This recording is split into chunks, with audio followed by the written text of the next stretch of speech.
বাংলাদেশের বগুড়া জেলার প্রত্যন্ত অঞ্চলের এই কিশোর ডানন গ্রুপের চেয়ারম্যান ও ফুটবল বিশ্বের আলোড়ন সৃষ্টিকারী তারকা জিনেদিন জিদানের কাছ থেকে ট্রফি নিয়ে ফেরত যাচ্ছে। এই কিশোরটি স্বপ্নেও যা কখনো চিন্তা করেনি। এই ঘটেছে প্যারিসের পার্ক দু ফ্রান্স স্টেডিয়ামে। এখানে হাজির হয় ফুটবল বিশ্বের রাজপুত্র জিনেদিন জিদান। বিভিন্ন দলের সাথে কুশল বিনিময়ের পর তিনি ফাইনাল ম্যাচটি উপভোগ করেন এবং বিজয়ীদের হাতে পুরস্কার তুলে দেন। বাংলাদেশের প্রত্যন্ত অঞ্চলের কিশোররা লাল সবুজের পতাকা নিয়ে যখন সমগ্র স্টেডিয়াম প্রদক্ষিণ করেন, তখন আবেগে আপ্লুত হয়ে পড়ে ফ্রান্স প্রবাসী বাংলাদেশিরা। ডানন নেশনস কাপের প্রথম দিনে অসাধারণ নৈপুণ্য প্রদর্শন করেছে বাংলাদেশ, কিন্তু জয়ের মুখ দেখেনি। রোমানিয়ার সাথে 1-0 গোলে, চীনের সাথে 3-1 গোলে পরাজিত হয় টুর্নামেন্টের ফেভারিট তুরস্কের সাথে। এই জন্য তো হারলাম, বল পাসিং করে না, ভালো মতো কেউ বলই তো দেয় না, ম্যানে গার্ড নেয় না, এই জন্যই আমরা হারলাম।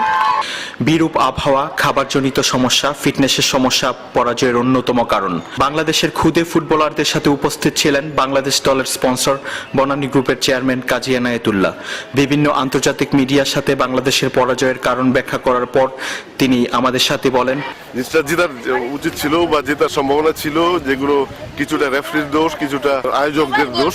যাই হোক, ভালো খেলার পরও এক সামান্য ব্যবধানের পরাজয়। দ্বিতীয় দিনে 40টি দেশের ফুটবল দল ও আয়োজকদের মধ্যে সবচেয়ে আলোচ্য বিষয় বাংলাদেশ ও ভারত দলের সখ্যতা। দুটি দলের সব খেলোয়াড়দের মাতৃভাষা বাংলা হওয়ায় ইউরোপে এসে এক দলের বিজয়ে অন্য দল যেমন উল্লসিত, তেমনি পরাজয়ে সমবেথী।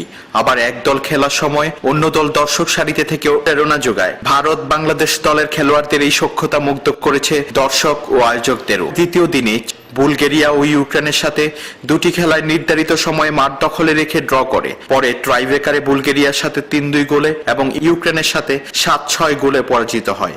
গত বছরের ফেয়ার প্লে চ্যাম্পিয়ন এবারের লিগের 7টি ম্যাচের মধ্যে 4টিতেই ট্রাইব্রেকারে পরাজিত হয়। মিডফিল্ডাররা অত্যন্ত ভালো খেললেও শুধুমাত্র স্ট্রাইকারের অভাবে নির্ধারিত সময়ে ম্যাচগুলোতে ড্র করে পরে ট্রাইব্রেকারে পরাজিত হয়। হল্যান্ডের সঙ্গে 2-1 গোলে পরাজয়, এটা অ্যাকচুয়ালি আমাদের জন্য অনেকটা কৃতিত্বের ব্যাপার।